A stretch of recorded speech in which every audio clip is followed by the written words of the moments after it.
Nuno Teles, acrescentarias alguma coisa a este? Sim, eu posso servir até um pouco, se calhar, como sou o último a falar sobre as causas, de ponte, um pouco picando as vossas intervenções.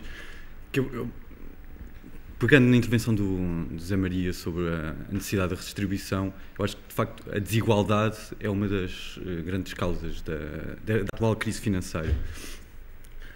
Para perceber aquilo que começou com uma crise do subprime, que é uma crise dos empréstimos das classes mais vulneráveis dos trabalhadores nos Estados Unidos, nós temos que perceber o que é que aconteceu nos últimos 20 anos nos Estados Unidos. Nós temos que perceber que os salários estagnaram e as desigualdades aumentaram. E isto, acrescentando ainda os processos de privatização e o recuo do Estado na provisão de bens essenciais, dos bens públicos, empurrou as famílias para o crédito, para o sistema financeiro, que, graças aos processos de liberalização dos mercados financeiros que o João mencionou, pôde conceder crédito às classes trabalhadoras, aos mais desfavorecidos. Porquê? Porque, através da inovação, através das estratégias de dispersão do risco, aquele parecia um novo mercado em que o risco era diminuto. Isso não aconteceu, não é? Tivemos uma grave... Este processo, entretanto, foi sustentado por bolhas especulativas, primeiro uma bolha acionista nos anos 90 e nos últimos anos uma bolha no setor imobiliário.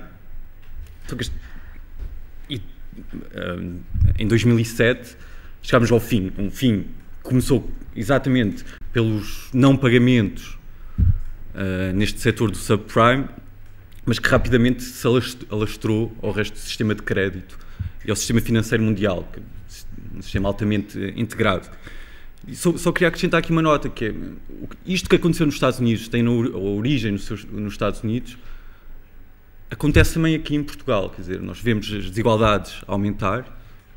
Portugal é hoje o país mais desigual da Europa Ocidental, e esta pressão sobre as famílias no recurso ao crédito também aqui existe, e nós vemos cada vez mais os portugueses são ultra endividados primariamente através das hipotecas imobiliárias, mas há outras formas que não têm tido tanta exposição pública, mas que nós vemos, por exemplo, os desempregados hoje usam o crédito, por exemplo, usam os cartões de crédito como forma de gerir os seus parcos orçamentos. Ora, esta relação que eles têm com o crédito é muito desigual, porque as taxas de juros, as comissões que são cobradas, expropriam os trabalhadores e cria-se assim um ciclo vicioso de maior desigualdade e de uma situação insustentável do ponto de vista da coesão social no nosso país. Aproveito para lembrar que podem enviar questões e perguntas através do endereço de e-mail igualdade@bloco.org, e pegava neste tema da igualdade, que foi mais ou menos consensual nas vossas intervenções, para lançar um bocadinho o debate sobre que tipo de proposta é que nós podemos avançar em relação a outras políticas económicas, outras formulações de política económica que a esquerda possa sugerir. Neste caso concreto de combate à desigualdade social, talvez começasse agora por Castro Caldas, que tipo de iniciativa é que estava a ver como possível no curto prazo para responder a uma crise que está aqui presente, não é? Pois eu acho que nós pensamos a questão das desigualdades como um problema, devemos olhar para a experiência do passado. E essa experiência do passado ensina-nos que as desigualdades a seguir ao 25 de Abril em Portugal foram combatidas, muitas vezes com sucesso, e produzindo de facto resultados que nós todos vivemos, através fundamentalmente de dois meios eficazes. O primeiro deles foi o alargamento da prestação de serviços públicos em domínios como a educação, a saúde e a justiça, portanto, a universalização do acesso a cuidados decentes de saúde, a educação decente, se não de boa qualidade, e, em menor grau, a justiça de qualidade. E, além disso, toda a regulamentação das relações de trabalho e a liberdade sindical a elas ligado.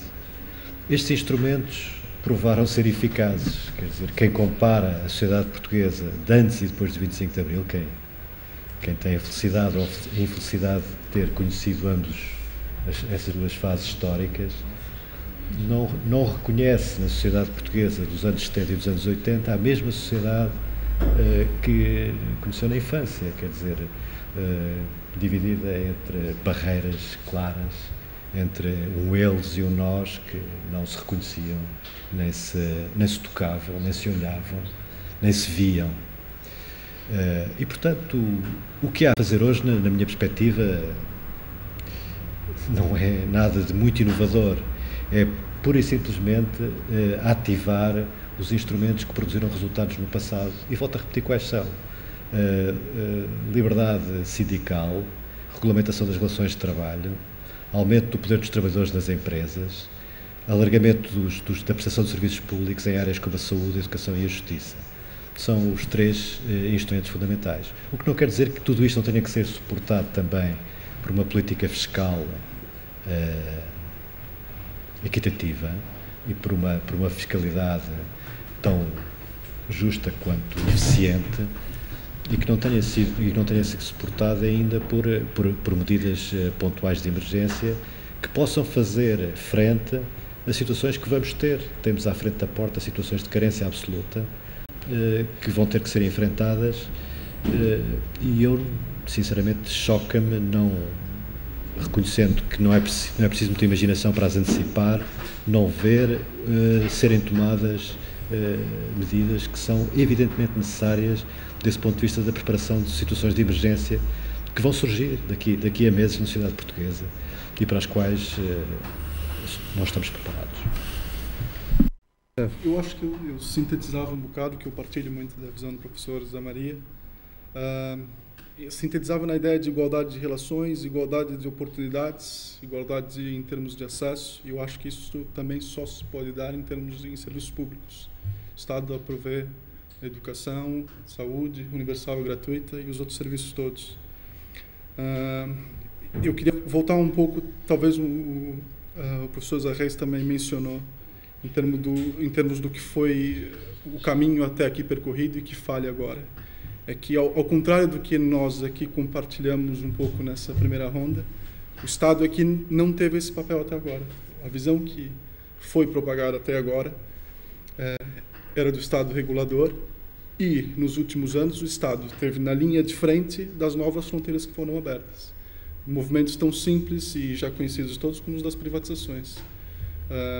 E esse movimento, infelizmente, não se encerrou agora com essa crise. Apesar de toda a crise e de toda a contestação, há pouco nós já vimos, por exemplo, ainda a se falar da privatização da ANA, que, por exemplo, já sabemos que o nosso ministro acha que aquilo não é um parque de estacionamento como qualquer outro.